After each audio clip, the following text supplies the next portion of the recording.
Hey guys, tonight we slip into the cold breath of an Icelandic evening where mist rolls low over moss-covered stones and the smoke from a turf house chimney curls up like a question waiting for an answer. The grass roof is damp, the sheep are already in, and inside, by the flicker of whale oil lamps and the distant creak of wind through wood, something delicate is being prepared. Not soup, not supper, but a birch bark, peeled thin and soft like a whisper, is passed between fingers older than any saga. You're about to witness a ritual most outsiders never saw. This isn't a story of medieval knights or royal decrees. No one here wears silk.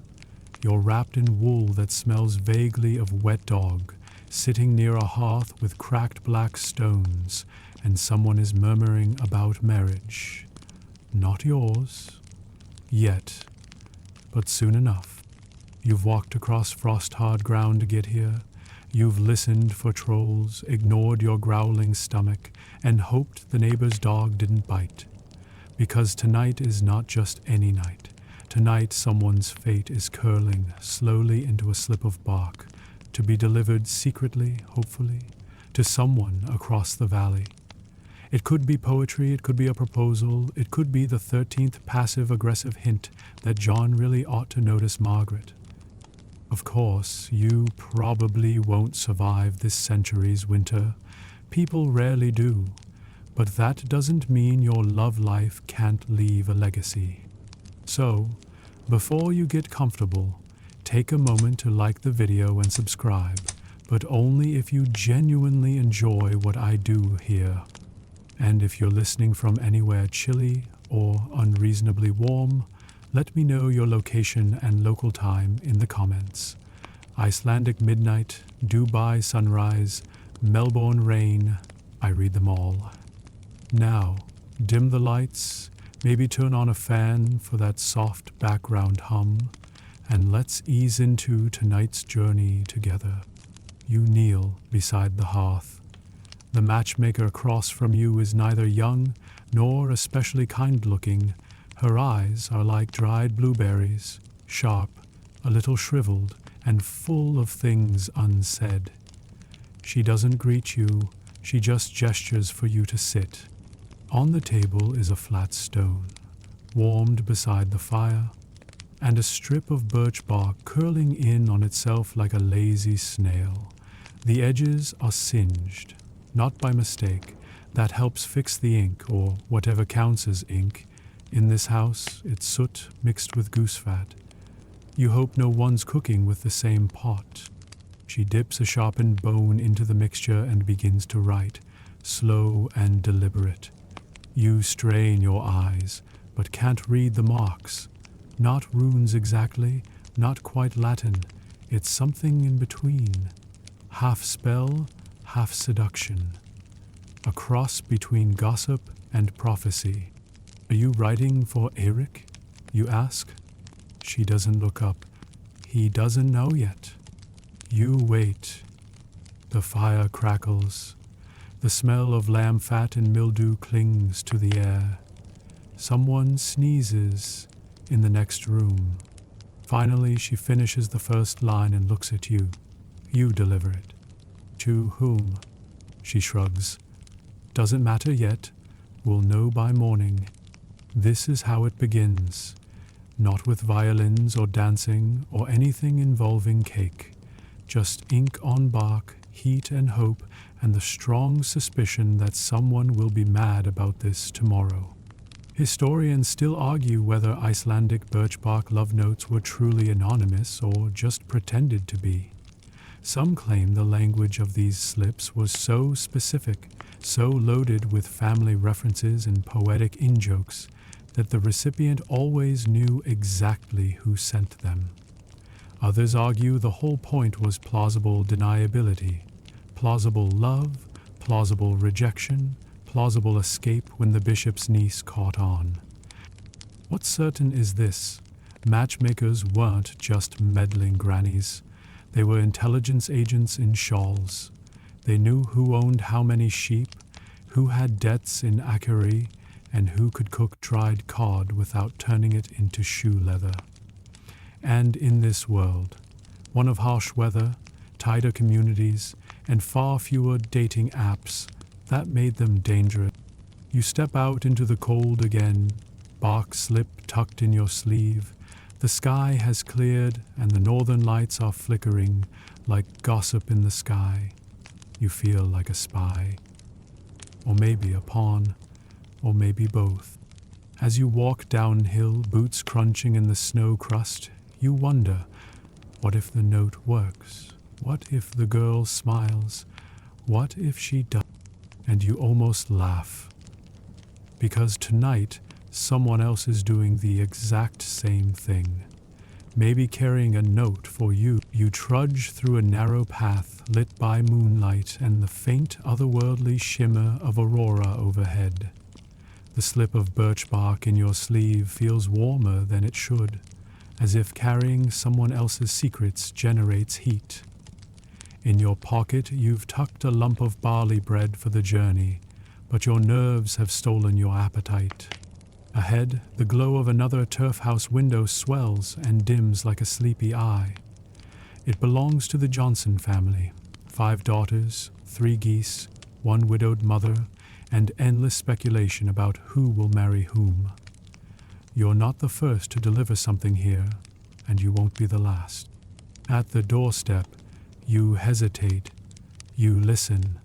Someone's humming. You slide the box slip under the door, fast and quiet, then melt back into the darkness. Inside, the recipient doesn't see it immediately. It's not meant for now. These things are found in the quiet moments, when sweeping, when feeding the fire, when no one's watching. That's how it always goes. But let's rewind a little, because you're still wondering, how did a culture so seemingly isolated, wind-swept farms on lava fields, hours from the next human soul, develop such intricate methods of matchmaking?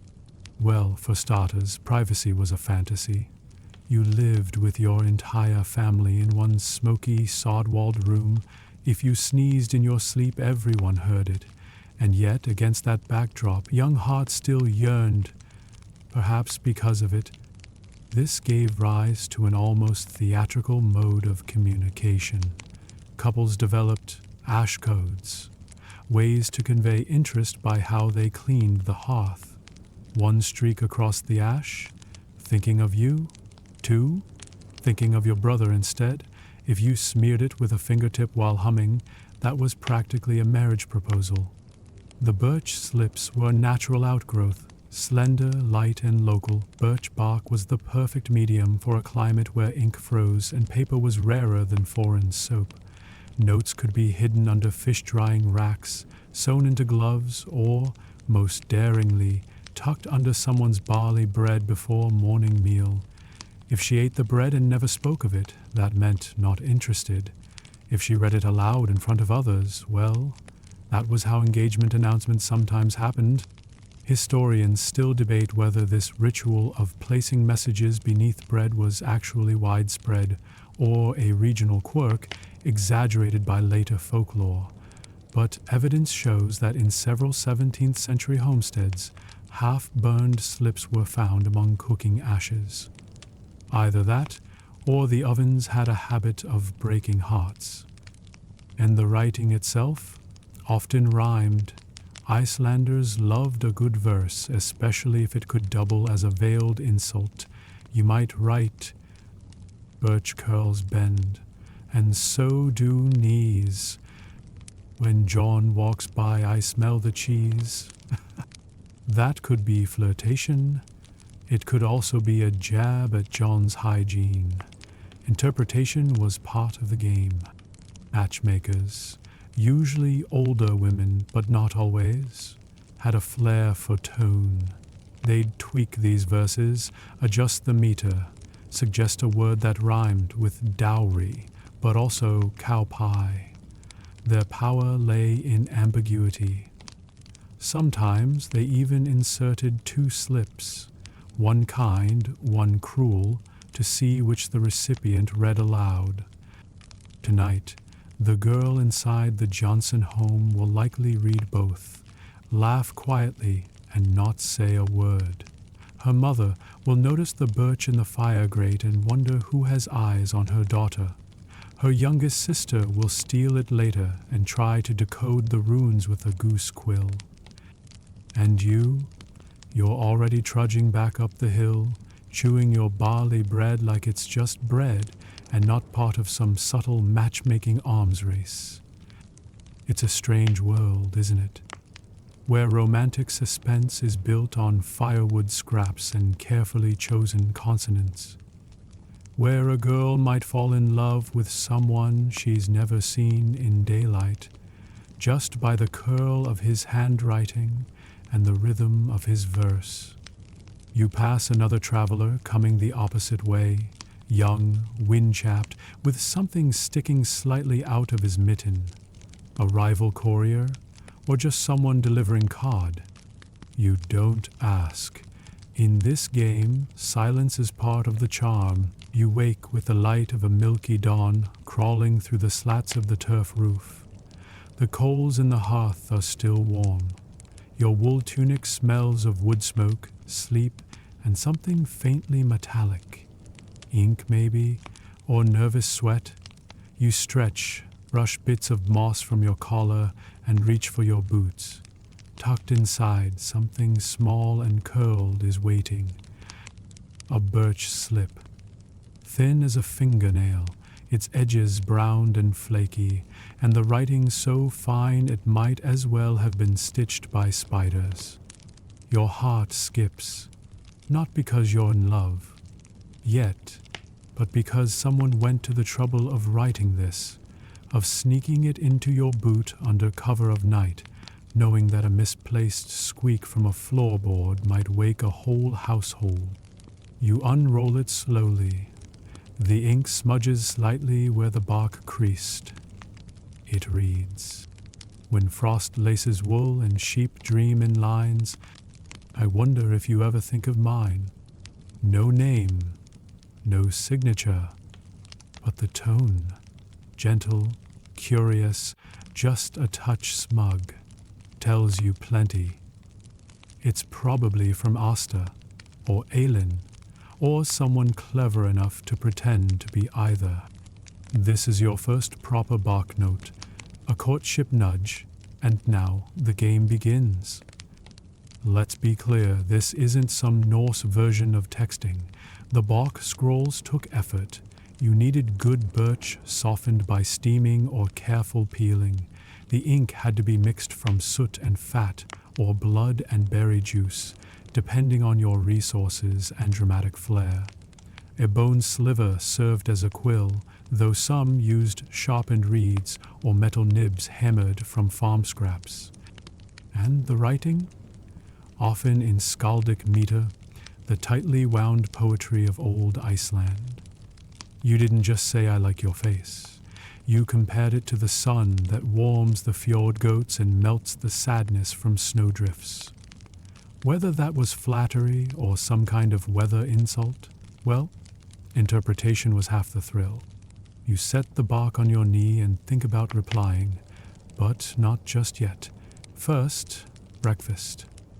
While chewing a flatbread so dry it threatens to crack a molar, you think about how strange it is that birch bark became Iceland's most romantic medium. Parchment was for churchmen.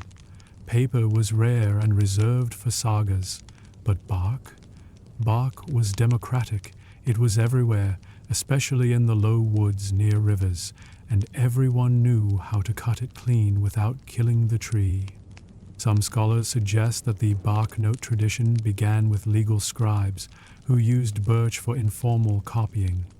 Others think it grew out of marginalia, doodles and notes on saga pages, drifting into romantic verse. Historians still argue whether the birch tradition was originally public or private, sacred or profane, written by women or simply written to them. But what's clear is that birch slips weren't just for swooning. Some carried insults. or clever rebuffs. One famous slip, preserved in a Reykjavik archive, reads, "Your sheep have spots. Your boots do too. You think I smile, but it's not for you. Ouch." You pocket your note and walk down to the brook. The water's so clear it might as well be glass laid over moss. And you do what many before you have done. You write your reply, not at a desk, but on a rock. The bark flattened across your knee, the ink drying in the breeze. What do you say? Too eager and you look desperate. Too cold and you'll be mocked for weeks. So you go with something mild, maybe something about the color of the moon last night, or how frost makes the world look briefly honest. It doesn't need to make perfect sense. It just needs to feel like something more than nothing. You don't sign it, of course not. Instead, you tuck the bark into a slit in your glove and start walking toward the dairy fields, where you think Asta helps churn butter on Thursdays. Or was it Ellen? Or was that just gossip from the washing stream?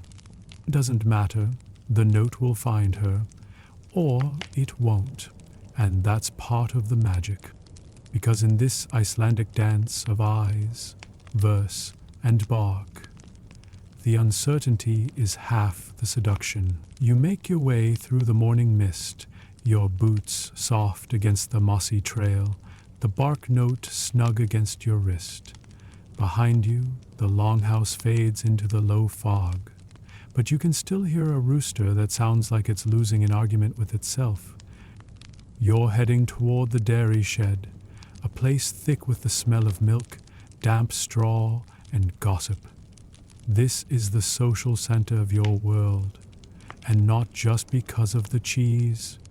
Longhouses like the one you left weren't built for privacy. There were single-room spaces shared by parents, children, elderly relatives, and probably a few stray goats that knew how to open doors. You slept next to your siblings, your cousin, and sometimes someone else's cousin. Secrets were smoke. They slipped through the rafters. And yet, out of that intimacy came incredible creativity. If you couldn't whisper to someone without your uncle waking up and demanding silence, you had to invent new ways of communication. Eye flicks, fire-poking codes, bark slips placed under a milk bucket. A universe of subtle signals bloomed in the shadows of shared space. You duck into the shed. A woman looks up from the churn, maybe Asta, maybe not. Her sleeves are rolled, her cheeks flushed, and there's a smudge of butterfat near her eyebrow that somehow makes her look 10 times more confident than anyone should at this hour. You don't hand her the note. That would be too obvious. You set your gloves down carefully and make sure the slit with the tucked-in birch is facing just so. Then you ask about curds. She doesn't answer, not yet. But her eyes slide to your gloves, linger, then return to her work with a faint smirk.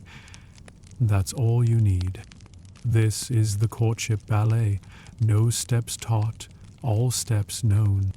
Historians agree that matchmaking in medieval Iceland wasn't just a family affair.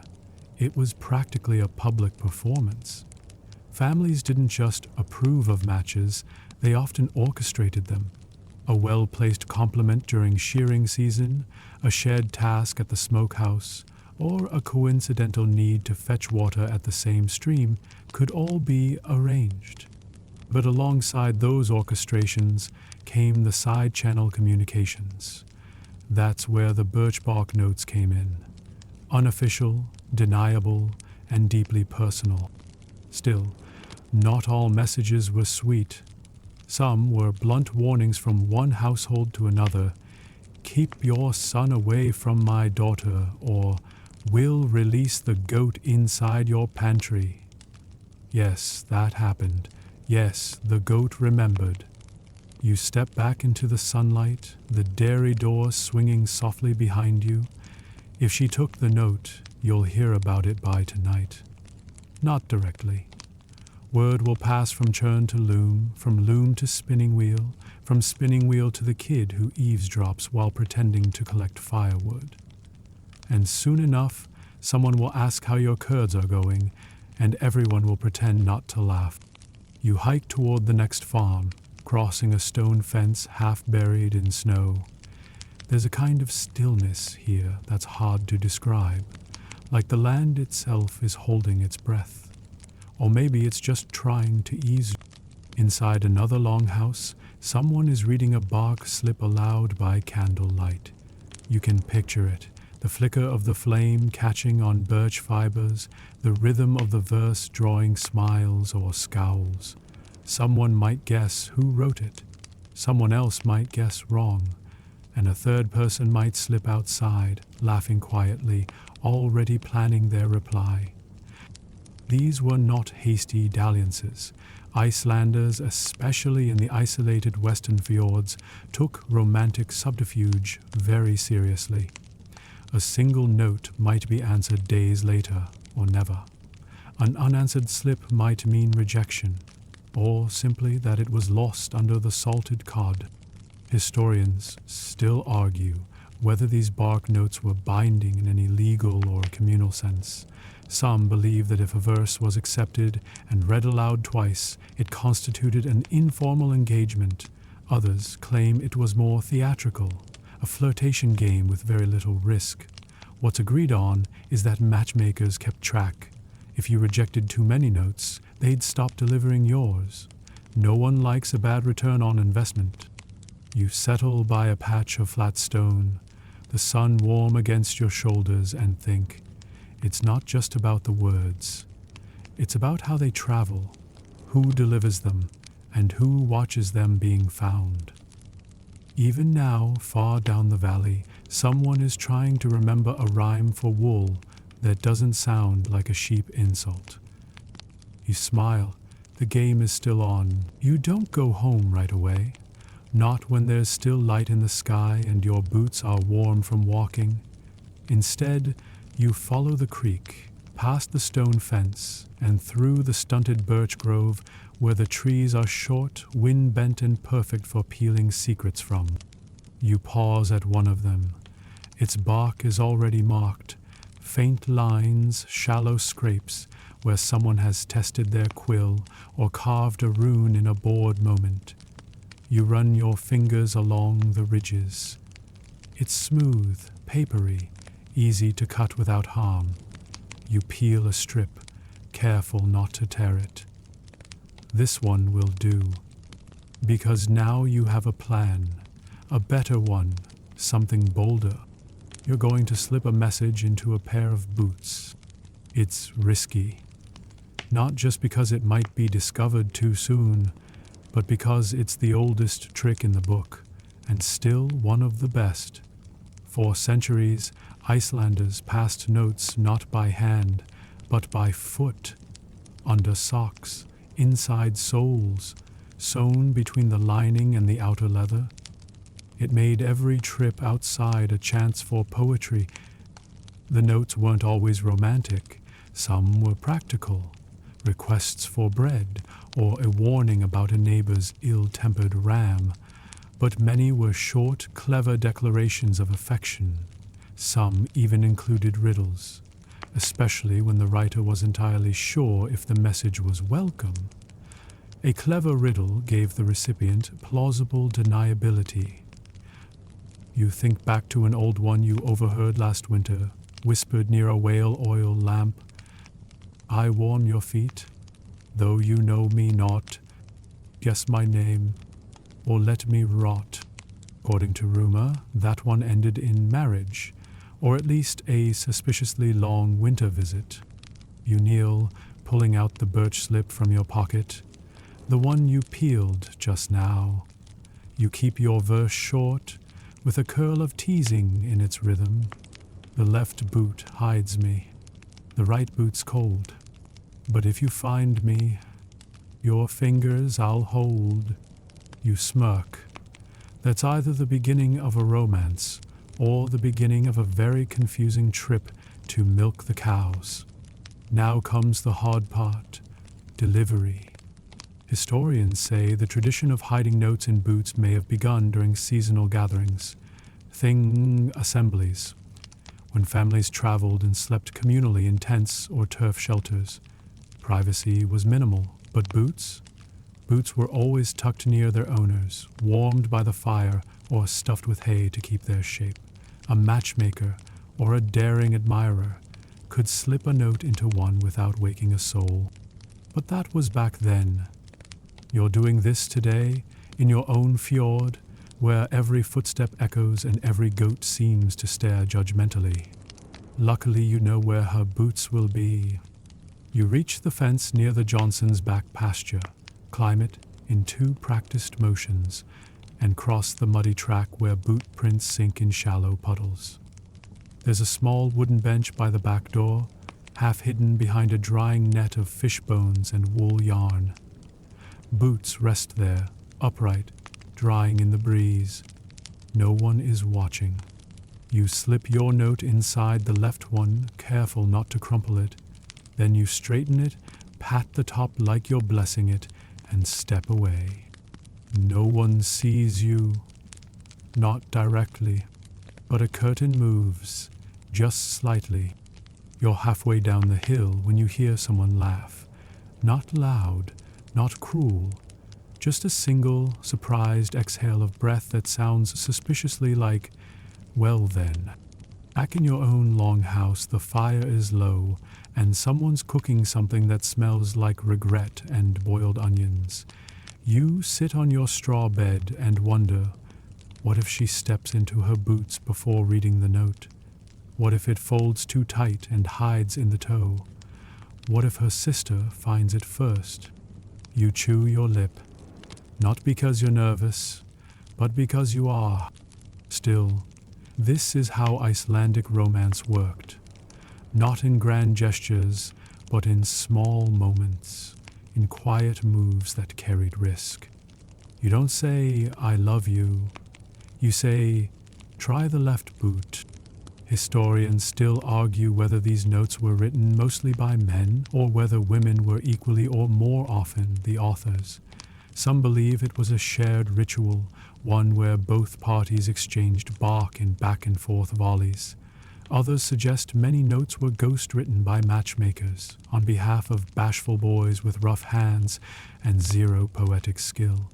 One theory, still whispered in academic corners, proposes that some notes were sent deliberately to the wrong person, just to stir the pot.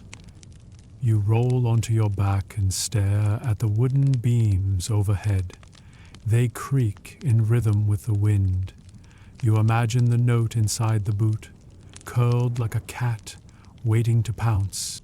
Tomorrow you'll find out if it worked. Or maybe you won't. Sometimes, the best love stories don't end with a kiss. They end with someone stepping carefully, smiling just a little more than usual, and not saying why. You wake to the sound of wind hissing against the sod walls like it's gossiping about you. The morning is pale, uncertain, and thick with the kind of silence that only comes when something is about to be found. You sit up slowly. The fire's out, your breath is visible. Someone's already outside, judging by the squeak of the outer door and the stomp of boots into frost. You stretch, your muscles stiff from yesterday's adventures, and you listen. But there's no scream of outrage, no furious mother calling your name, no sister threatening to dunk anyone in the way barrel. That's a good sign. Or maybe she hasn't found it yet. Across the valley, under a smoky sky and a thick wool shawl, a different day begins in a different longhouse. A girl bends to put on her boots, still cold from the night, and something resists her heel. She pauses, she frowns, she reaches in. There it is. The birch slip, still curled, still soft from the warmth of the leather. She pulls it out, glancing over her shoulder to make sure her sisters are still arguing about whose turn it is to skim the cream. She reads. Her lips twitch. She reads again. And then she doesn't smile. Not entirely. She smirks, which in Icelandic courtship is a smile that passed through sarcasm and came out the other side wearing sheep's wool. Back on your side of the valley, you've got chores to do. Drying fish, scraping lichen off the walls, untangling the hens from whatever new mess they've invented. But instead, you're helping the matchmaker again. She's in her corner near the hearth, hunched over another strip of birch, stirring ink with a fingertip. It's not always clear who she's writing for. Sometimes she writes for others, sometimes for herself. You hand her a twig of pine resin. She nods approval without looking. Who's this one for, you ask. She snorts. A boy with no rhythm and a mother with too much land. That could be anyone. She begins to murmur as she writes, testing the lines aloud. She churns the cream. She turns away. She never asks my name to stay. It's a little bleak. But then, so is the weather. Matchmakers like her weren't just note-passing grannies. They were social engineers. They tracked alliances, land holdings, grudges, dowry rumors, and childbirth timelines. They knew which families had strong sheep but weak minds, which girls could recite saga verses, and which boys had been kicked by a horse and now thought they were poets. Historians still debate the matchmaker's official role. Some argue they were practically clergy, a respected neutral force who facilitated unions for the good of the community. Others think they were meddling old busybodies with a talent for leverage. Either way, they had power, quiet, whispered, undeniably effective power.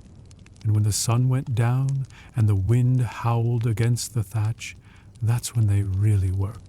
You follow her out that evening as she walks, slow but steady, through the fields. A pouch of birch slips at her waist. She doesn't look around. She knows the paths. She knows which doors squeak, which windows are cracked just enough to slip something through. Her steps crunch through frost. The smell of peat fires carries on the wind. She stops at a doorway and, without knocking, slides a note between the planks. To whom, you ask again? She shrugs. That depends who finds it. There's a special kind of magic in that, not knowing if a message reaches its intended target, or if someone else picks it up, reads it, misreads it, and lets it reshape their whole week. Intentional ambiguity, baked into the system. Earlier, someone asked whether she ever wrote for herself. She didn't answer. You head back together, the pouch a little lighter. She hums an old tune, low, strange, maybe improvised. You wonder how many messages she's sent in her life. Hundreds? Thousands? Maybe more. The thing is, the bark fades. It curls, it burns, it disappears. But people remember the words. Not exactly, but enough. Enough to tell the story again by the fire, changing a line here, inventing an ending there. Tonight, someone's telling your story, or at least the version they think they saw. And in the dark, by the hearth, the matchmaker smiles like someone who's seen this play before. Later that night, as you lie on your straw bed and listen to the house settle, wood creaking, wind shifting, a distant sheep bleaking like it just remembered it was alive, you can't stop thinking about the note in the boot. Not because you're expecting a reply. Replies are rare, especially direct ones, but because something about it, something in the lines you wrote, or the way her eyes caught yours earlier when she passed by without speaking, makes the air feel thicker, charged, like you've whispered into a cave and now you're waiting for the echo. You pull your blanket tighter and think back to what you overheard last summer, that some birch bark notes didn't say anything at all. That's right, blank slips, sent as gestures, a kind of minimalist confession, or a dare. The recipient had to decide what it meant. That was the beauty of this whole tradition. It was poetry wrapped in plausible deniability. No one ever had to admit anything. But oh, the tension it built. And not just through words, but how they were written. You remember one from a saga reading, where the slip was carved in a spiral, starting at the edge and coiling inward like a snail's shell. It could only be read by turning it, slowly, again and again. Imagine the nerve that took. Imagine the hours it demanded. Not everyone had such flair. Some stuck to runes, old ones, sharp angles cut into the bark. Some used skaldic meter, dense with kennings that made eyes into sea glass stones and kisses into mead exchange in shadows. It was maddening and addictive. Tonight, the matchmaker shows you another example by the fire. She hands you a worn strip with faded ink, the letters barely legible. What does it say, you ask? She squints, lips pursed. Come back to the stream. Don't bring your brother. You snort. Romantic. She raises a brow. Better than the one that said, your elbows look like goats. Historians still argue whether these rune-marked slips were genuine forms of literacy or just symbols passed around for fun. Some scholars believe entire families created private alphabets, codes only they could read. Others think most notes were collaborative, written by someone literate on behalf of someone who wasn't. Some even claim Iceland's women led in birch bark literacy, especially among farming households, where poetry and gossip blurred together. You lean closer to the fire, watching the matchmaker as she takes another bark strip and holds it over the flame. Not too close, just enough to toast it lightly. Helps it hold the ink, she mutters. And sure enough, the surface darkens, toughens, just a little. Enough to stop the soot ink from bleeding. It's an old trick, probably older than half the sagas. She writes, you catch a line. I thought of you when my boot let in snow. That's not love. But it's close. You smile. That one could go to anyone. But then she sets it aside and hands you a fresh strip. Your turn. You hesitate. You haven't replied to her yet. Not directly, the girl that is. But maybe it's time. So you start to write, slowly, not a love poem exactly, but something in that direction. If the wind had hands, would it touch your braid? Or would it just pretend not to know you? You cringe slightly, but the matchmaker nods. She'll like that. Maybe. Should I sign it? She snorts. You want her to laugh at you? Or with you? Fair point. You pass the slip back and she tucks it into her pouch. No ceremony, just another message in a night full of them. But the act itself, writing, offering, letting go, feels like something. Outside, a storm's rising. You can hear the thatch rustle, the wind trying every crack in the wall like it's testing your resolve. But you feel calm, because now you've joined something. A centuries-old conversation, a quiet rebellion against silence. And whether she reads your note or not, whether she guesses it's you or thinks it's someone else entirely, you've spoken. You've entered the story. And the story is just getting good. By morning, it's everywhere. Not your name. Not quite. But your note, your words, your bark. Someone read it aloud near the spinning bench. Someone else repeated it while shaking out the rugs. And now, 3 farms over, a boy you've never met is claiming he wrote it. Typical. You chew your breakfast, rye porridge that tastes faintly of peat and pride, and listen to the quiet chaos unfold. A girl has apparently dropped her comb in surprise. Someone else said the line about the wind and the braid made them feel something in their kidneys. It's unclear if that's romantic or a symptom of bad herring. Either way, your slip has gone public. This is the downside of BarkNote fame.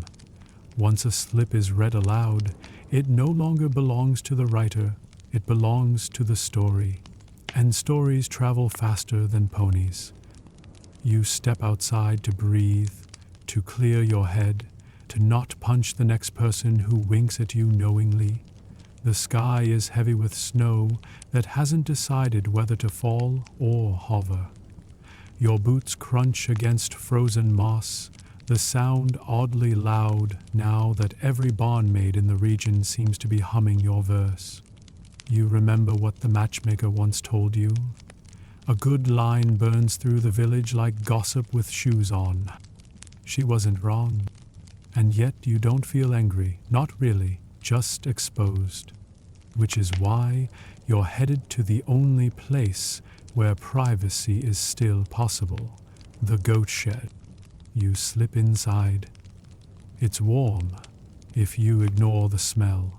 A few goats glance up with mild interest before returning to chewing whatever goats chew, and there, half buried in straw, is Asta. Or Kaelin. You're still not entirely sure? She's crouched, tucking fresh hay into the corner, and when she sees you, her face does something that's not quite smiling, not quite smirking. Something Icelandic. You clear your throat. I heard someone liked my note. She shrugs. I heard someone else wrote it. You nod. I heard that too. And then silence. But not the awkward kind. The useful kind. The kind that lets you both pretend this isn't terrifying. She glances at you, then at the goat that has now climbed into a feed bucket. You should write another. You think, I think everyone else is writing them for you. Might as well stay ahead. You chuckle, nervous. You want one?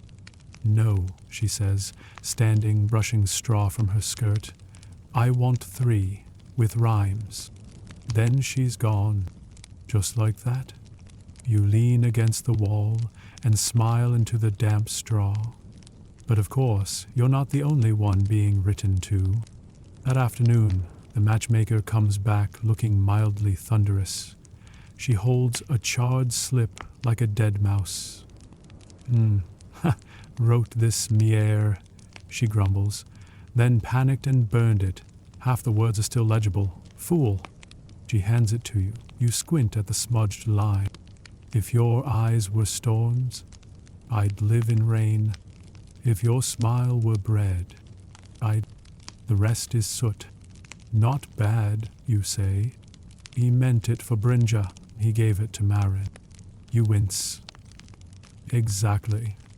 This is the other edge of the birch bark sword. Mistakes. Notes misdelivered, misread, misremembered.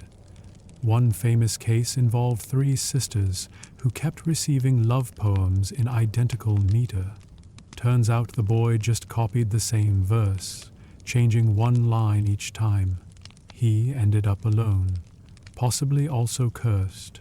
Scholars still argue if it was love magic or just very focused spite. It's also why the best matchmakers work at night. So that evening you follow her again. This time she's carrying multiple slips, each wrapped in a twist of wool. She moves like a shadow with opinions. At one longhouse, she slides a note into a carved notch in the door frame. At another, she passes a folded bark piece to a child, who nods like he's just been handed a spy mission. You watch, silently, and then she turns to you. You ready to write yours? You nod. Make it sharper, make it harder to steal. You sit by the fire, bark in hand, bone quill poised, and you write. You say you want 3. Ha ha ha, but I'll only give 2. 1 for your hands, and 1 just to confuse you. It's not perfect, but it's yours. You don't sleep that night. Not because you're anxious, not exactly. It's more that your thoughts are too noisy and your blanket too warm, and somewhere in the fields beyond the window a fox is screaming like it just found religion. So you lie there, replaying the lines in your head, wondering if confuse you was too much, too subtle, not subtle enough. But as dawn creeps in, yellow and sluggish, you decide you don't care, because the note is out of your hands now, quite literally. You gave it to the matchmaker just before the fire died low. She didn't ask questions, just took it, tucked it into her pouch, and murmured something that sounded like approval or indigestion. With her, it's hard to tell. Still, you trust her. She's been doing this longer than most of the turf walls around here have stood. That morning, you helped split kindling and scrape ice off a fish barrel. All the while you listen, eavesdropping casually. No one mentions your note. No one quotes it near the well. No sister drops her apron and gasps over your daring word choice. Silence. Which could mean anything. It's not until midday when you pass the weaver's house that you see it. A strip of bark pinned beneath a stone, right at the crossroads. Not hidden, not addressed, just sitting there like a trap for the curious. You glance both ways, then crouch. It's short and familiar. 2 notes were sent, but only 1 was true. You guess who wrote which, and I'll guess who's you. You blink, then you grin. She's playing back. Now it's a real game. You pocket the bark, heart thudding like you just ran from a bear. Not because of fear, but because now you're in a duel of wits disguised as flirtation, disguised as poetry. You hurry back to the longhouse and burst through the door. The matchmaker looks up from her pile of wool scraps with the weariness of someone who expected this. She replied, you say. Of course she did. She left it in the open. Of course she did. I need more bark. She gestures toward a wrapped bundle near the hearth. Inside, clean strips, prepped, toasted, and ready for mischief. You sit beside her, brush ash from your knee, and get to work. You write 2 replies, 1 direct. If you knew my name, you wouldn't ask twice. But if you ask thrice, I might not be nice. And 1 oblique. I wrote both notes, and none of them. I'm the echo, I'm the hem. You look up. Which one should I send? She grins without teeth. Send them both, let her wonder. And that's when it occurs to you. This isn't about clarity. This is about ambiguity. The more layered the message, the more seductive the mystery. Icelandic courtship wasn't about declarations. It was about puzzles. Layers of double meaning, wordplay, and tone. Half the fun was not knowing if you were being loved or challenged, or both. Historians still debate whether these bark exchanges were purely romantic or if they served as a kind of emotional apprenticeship, a space for the young and clever to test their wit, charm, and ability to navigate social nuance. After all, marriages in Iceland were practical matters, often arranged, usually political. But the bark slips, that was where the feelings went, and not just for suitors. The girls wrote them too, sometimes to each other, sometimes to confuse boys, sometimes just for practice. One preserved note found tucked into a loom weight in a collapsed farmhouse, reads, "He thinks I'm sweet. He thinks I bake. He doesn't know. I drown him in the lake." A classic. You leave the longhouse just as the sun begins to dip again, orange and slow. You don't go the usual way this time. You take the long route around the marsh, under the hawthorn tree that no one talks about, and up past the sheepfold. There, tucked behind a rock, you leave both notes, tied together with a strand of wool, not hidden, but not obvious. Let the game continue. Later, by the fire, the matchmaker hums to herself and stirs something in a cracked clay pot. You don't ask what. You just lean back, legs warm, and wonder what she'll write next. Because she's still playing too. And somewhere across the snow-dusted valley, so is the girl with the goat-scented shawl and the look that makes you forget your own name. The bark burns quickly in the hearth, but the words float. The next morning arrives with sleet tapping against the turf roof like someone trying to break into your thoughts. You've barely slept, again. Not from nerves this time, but from possibility.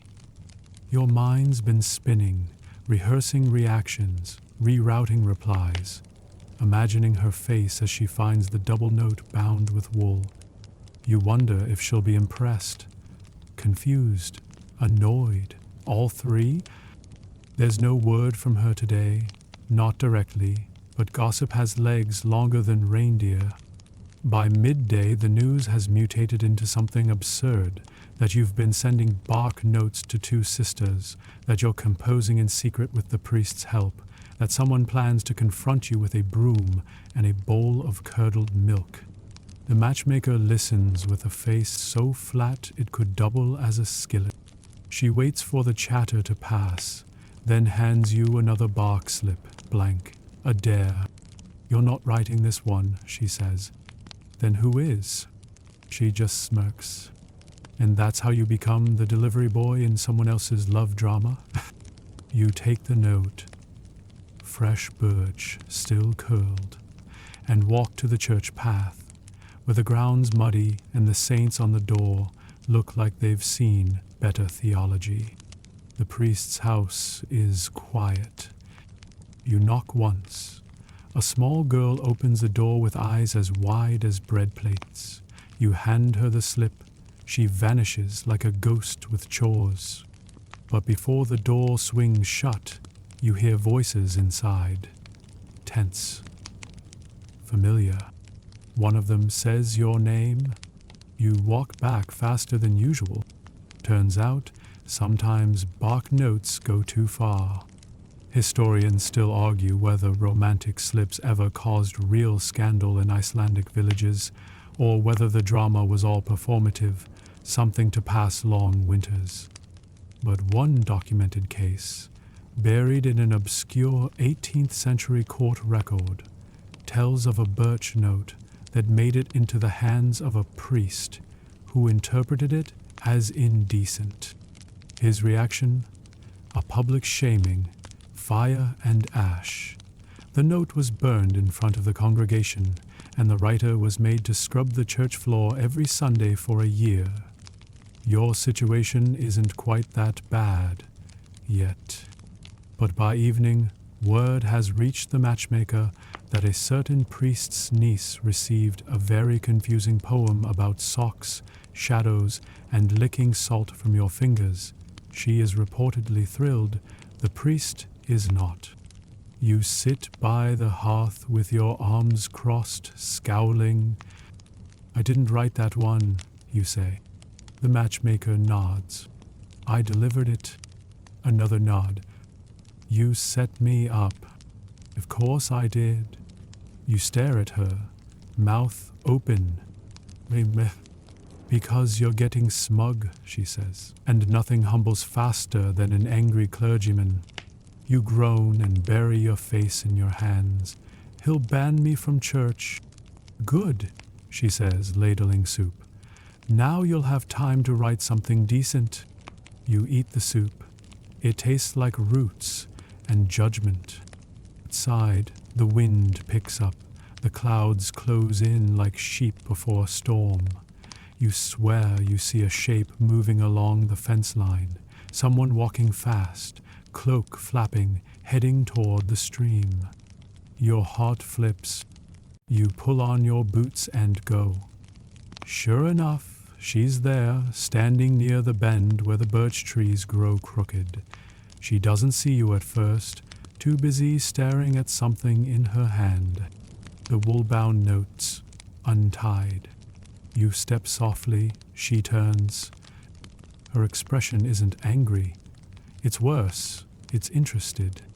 You wrote both, she says. Maybe. Or neither. Maybe. I liked the confusing one. You exhale. Me too. There's silence between you. Comfortable, like snow that hasn't fallen yet. She holds up the blank birch slip. You didn't write this? You shake your head. That one was freelanced. By who? Let's just say I'm a pawn in a larger bark-based scheme. He smiles. Then maybe you should stop playing. Or lean in. She tilts her head. Leaning in might get you hexed. You raise your hands. Only if you write the curse in rhyme. She laughs. It's short, real, and warmer than anything in this frozen field. You walk her halfway home, not saying much more, just sharing the path, the air, the echo of footsteps in melting snow. And when you part, she doesn't take your hand. She takes the blank birch slip and slides it into your coat. Next time, she says, you write it. The blank slip she gave you stays in your coat for 3 days. Not because you're avoiding it. Well, maybe a little, but because you're trying to figure out what not to write. Because now it matters. Before, you were playing, tossing words like pebbles into a stream, watching the ripples. But now she's watching back. And when someone watches your words that closely, they stop being bark. They become something sharper, something real. So, for 3 days you chop wood, avoid the priest, feed the hens, and ignore the blankness, burning a hole through your coat pocket. Meanwhile, the rest of the valley buzzes with more bark than a forest in spring. Notes are flying. The matchmaker can barely keep up. She ropes in a niece to help with ink mixing. You overhear someone trying to write a proposal, using only sheep-based metaphors. Your eyes are like 2 well-fed lambs. That one's not going to work. You pass by the girl once, near the stream again. She's tying up bundles of dry grass. She doesn't say anything, just raises an eyebrow that somehow conveys a full paragraph. You nod, she nods. Cool, casual. Disaster. You hurry back to the longhouse, dig the slip from your coat, and sit by the fire. You stare at it. You chew the end of a bone quill until it tastes like bad decisions. Then, slowly, carefully, you write. This isn't clever. It's not even good, but it's true, and I hope that's enough. You sign it with a smudge. Not your name, just a thumbprint. Let her figure it out. Let her already know. You walk it up to her family's barn just after dusk. Tuck it into a wool mitten on the fence post. No one sees you, not even the chickens, and they see everything. You sleep better that night. The next day, someone else's scandal explodes, apparently involving a birch slip, a mistranslation of the word plow, and the fishmonger's daughter. You're grateful for the distraction.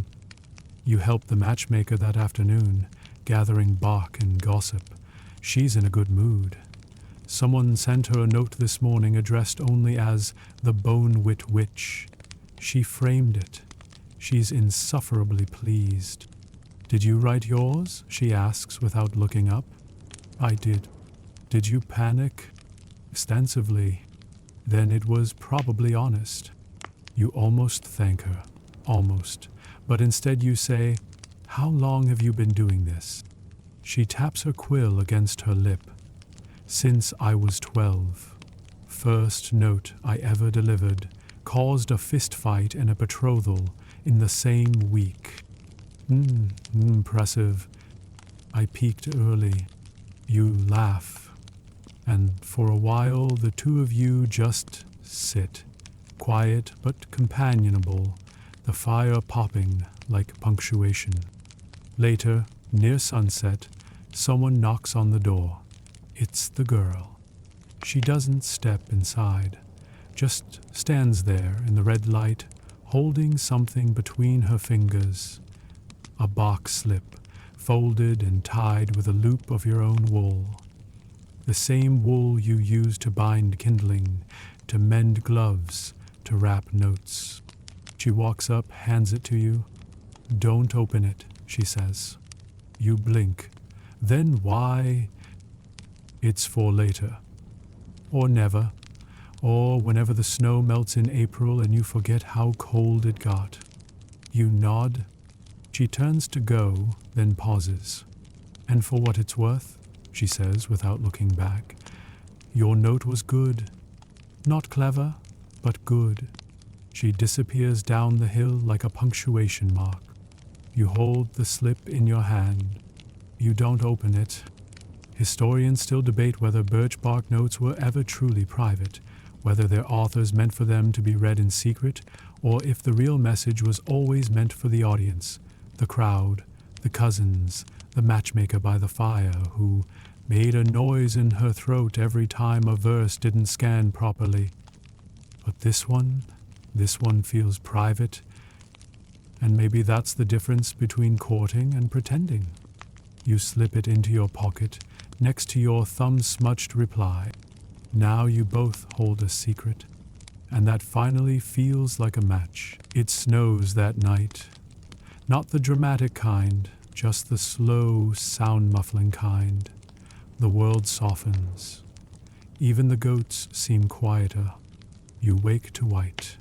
The fences blur. The paths vanish. Footprints become mysteries within minutes.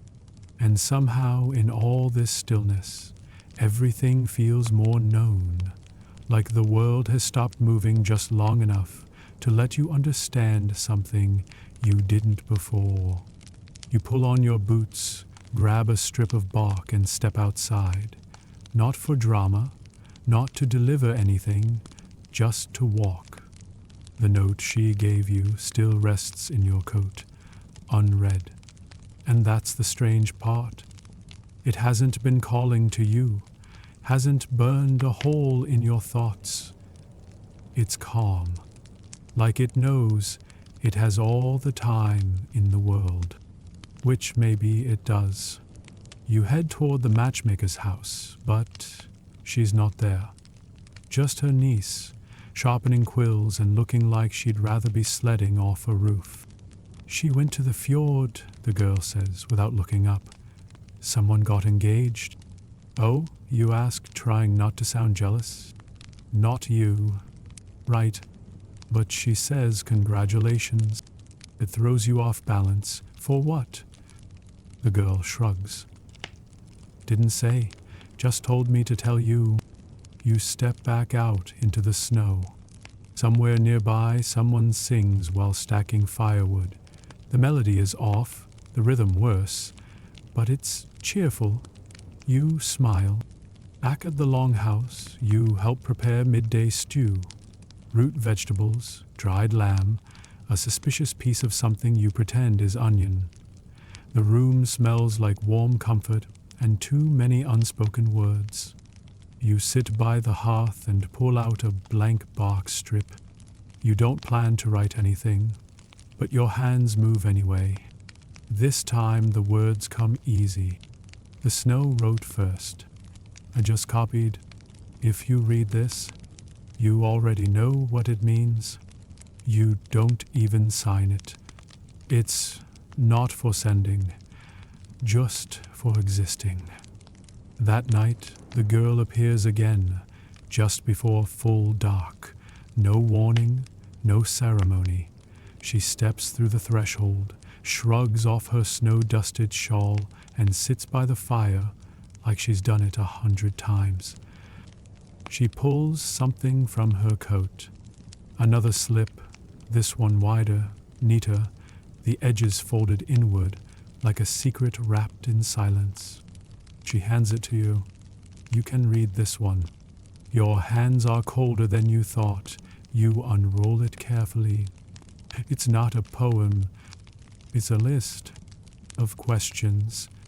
Do you hate onions or just pretend to? Why do you walk like your boots are judging you? Did you mean what you wrote about the wind? Have you ever kissed someone who smelled like goat milk? Do you want to? You laugh. It's not loud, but it's full. You reach for bark and a quill. Wait, she says, holding up a finger. No verse, just yes or no. You nod, mock solemn. Yes, you write. Yes, no, maybe. She takes it, reads it, rolls it into her palm like a snowball, and leans back against the hearth. We're getting good at this, she says. You nod. We should probably stop before someone starts naming sheep after us. Too late, she says. There's already a ram called Windbraid. You sigh. Perfect. She leans her head on her hand and studies you, not smiling exactly, but something close. I like you better when you're not trying so hard to be poetic, she says. You gesture toward the nearest birch log, but think of all the wasted bark. Let it burn. You sit together in silence. Historians still argue whether these bark-no traditions faded because of paper or because of people simply running out of time for mystery. Maybe letters replaced bark, maybe marriage replaced metaphor. Maybe the bark slips only lived as long as people were willing to be uncertain. But right now, nothing's certain, and that's what makes it good. She gets up to go. You walk her to the door. Before stepping out into the dark, she presses something into your hand. A single word, carved carefully into a thin, pale strip. Stay, you don't sleep after that. Not in a restless, tossing way, just in the way you don't want to disturb something perfect by closing your eyes. You lie there, hand still wrapped around the slip with stay carved into it. You keep reading it, not because it changes, but because it doesn't. Just that one word, no clever rhyme, no metaphor, no goats, just stay. So simple, it guts you. By morning, the snow has settled like an exhale over everything. The paths are gone, the fences are gentle curves. Even the sharp corners of the longhouse roof seem to have softened. And something else has changed too.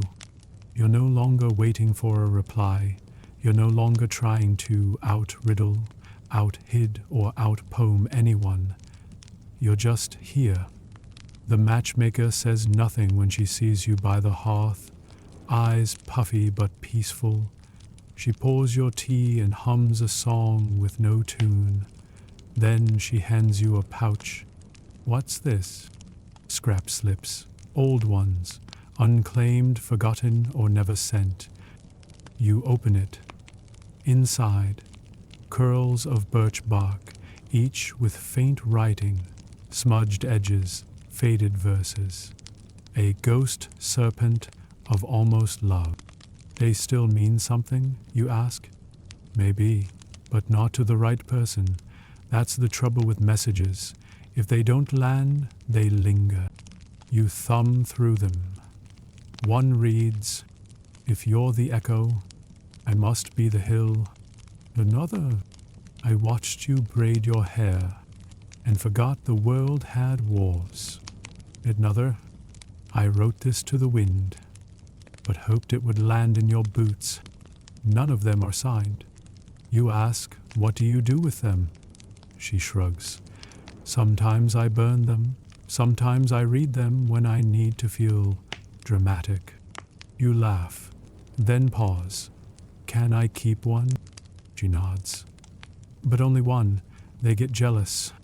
You choose the second, the one about the braid and the world forgetting to fight.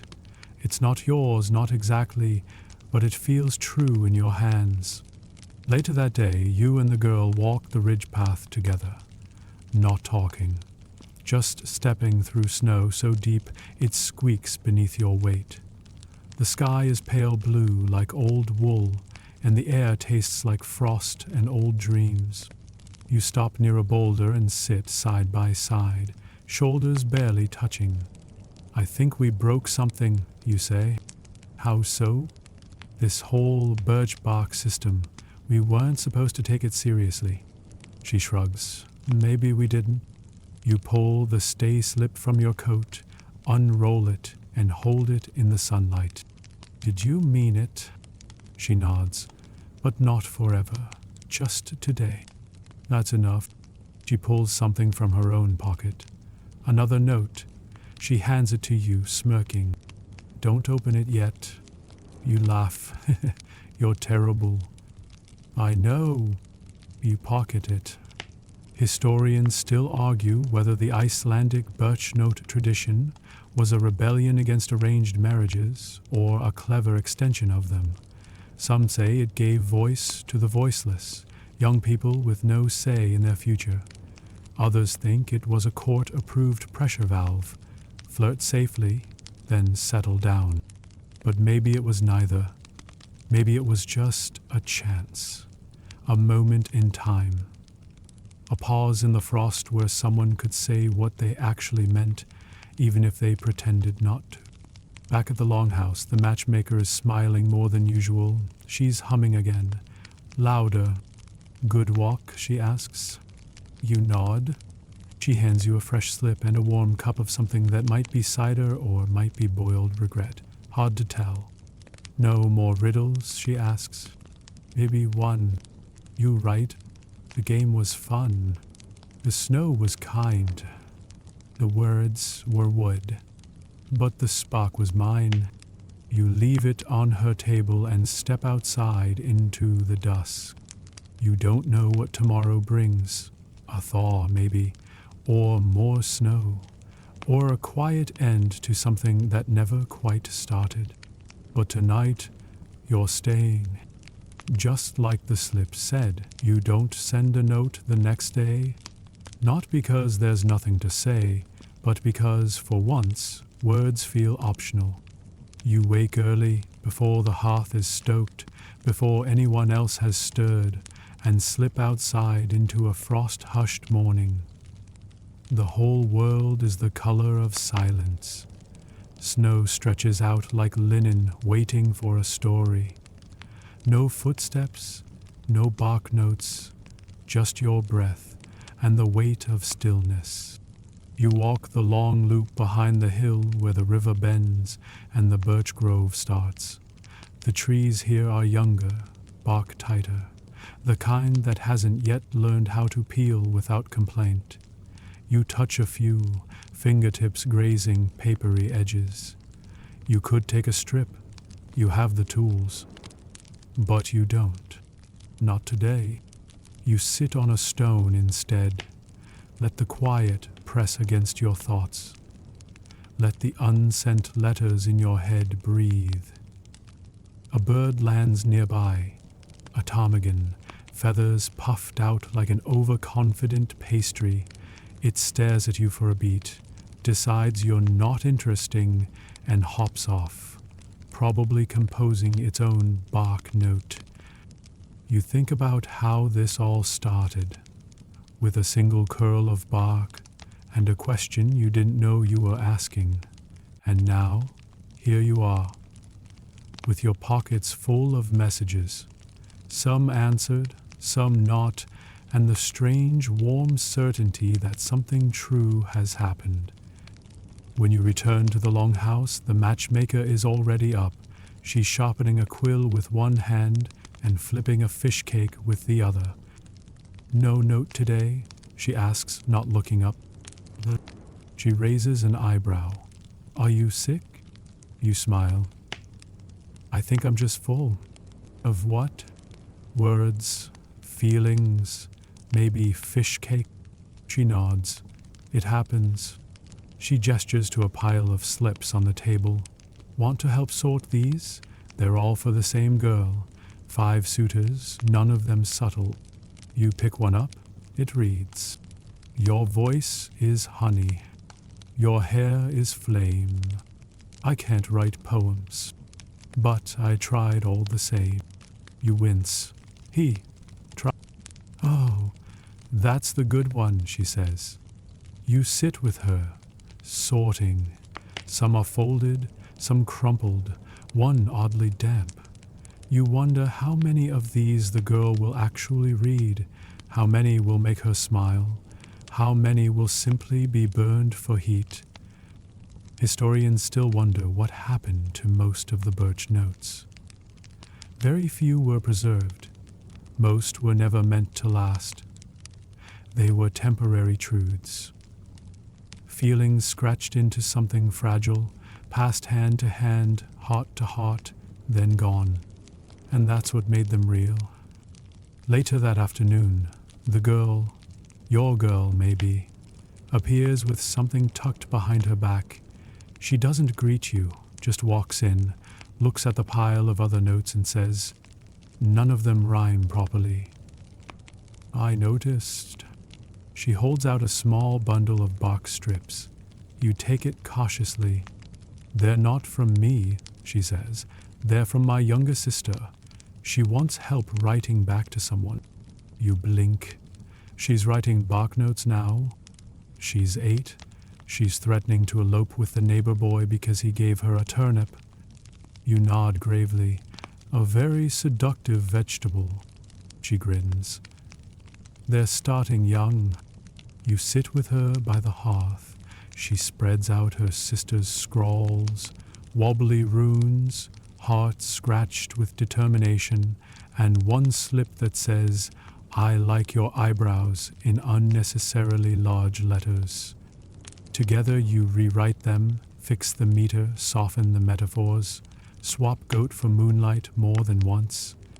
And somewhere in all this you realize, this is the legacy.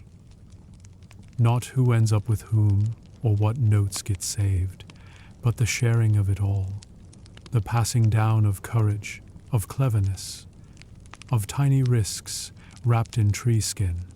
That night, she walks you to the door. You're both tired from laughing too much. "Still not reading my letter?" she asks softly. You shake your head. "Not yet." She looks at you like she might kiss you, then does. "I hope you never do," she says. "It's fun watching you wonder." You nod. And maybe that's the best kind of message, one that lives just on the edge of knowing, always waiting, always possible. The thaw begins slowly. It starts with a single drip off the eaves, soft, rhythmic, like a lazy clock remembering how to tick. Then the snow recedes from the stones. Then the path reappears. Then someone slips in mud and swears loud enough to be heard across 3 fields. And just like that, winter loosens its grip. Your coat feels lighter, not because it's any thinner, but because you no longer carry quite so many questions in the pockets. You've stopped checking for new bark slips every morning. You've stopped writing them every night. Something has settled, not faded, just softened. You walk the ridge paths with her now. Not every day, but often. You talk. Or you don't. Sometimes you just pass a scrap of bark back and forth, adding a single word each time. It's become your game, one slip, one sentence, passed between you like a breath. She wins most rounds. You asked her once if she was still writing to anyone else. She said, "No, but I might start writing to myself." You liked that. The matchmaker still scribbles away, but even she has slowed. Her quills stay sharper longer. Her ink pots need refilling less often. She watches you with half a smile, like someone who's planted a garden and now doesn't know what to do with her hands. One afternoon, as the first buds of green push out from the birch grove, she gives you a folded slip without a word. You open it. It's blank. You look up. She shrugs. That's yours now. For whatever's next, you keep it. Because not all messages need writing. Some live in the walks, the quiet gestures, the way she ties your gloves when she thinks you're not looking. Some are in the shared glances across a fire, in the unspoken sentence that ends with a nod. One evening you're sorting old birch slips, preserved ones, faded ones, notes that once mattered deeply and now matter only as artifacts. You find your own first slip among them, the one about boots and fingers and frost. You laugh. She laughs too. "That was awful," she says. You nod. "I stand by it." You, not out of shame, out of gratitude. Because the point was never the poetry. The point was that you wrote it, that you stepped into the strange, winding, nerve-lit world of risk and maybe and not knowing. Historians will always debate what these birch notes meant. Were they rebellion, romance, ritual? Were they real or were they just play? They'll debate the rhyme structures, the social implications, the question of whether bark was ever legally binding. But none of that matters now, because this tradition, like spring, was always temporary, beautiful precisely because it ended.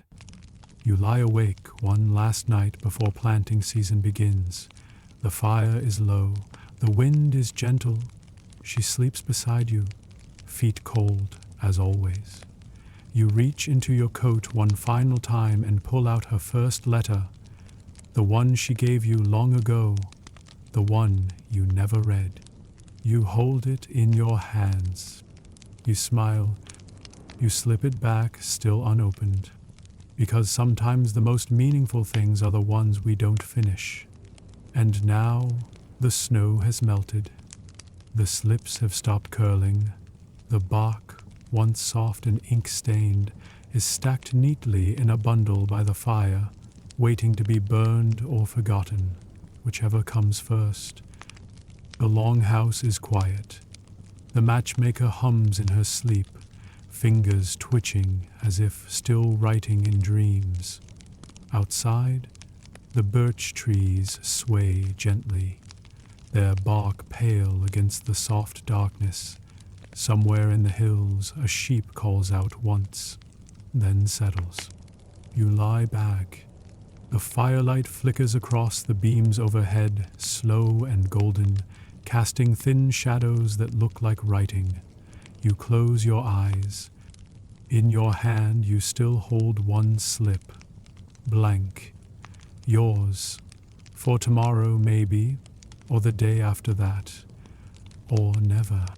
The air is cool now, but not cold, the kind of cool that makes blankets feel like safety. You pull yours tighter. Everything has quieted. The letters, the games, the guessing. What's left is simple. A breath, a beat, a warmth beside you. A truth so gentle it doesn't need saying. You've walked through snow and rhyme and silence and back again, and somewhere along the way, you stopped looking for the right words. Because you'd found the right person, let yourself drift now. Let the birch trees outside whisper their own songs. Let the matchmaker rest and the goats stop their eternal chewing. You've done enough for tonight. The bark can wait. Sleep well.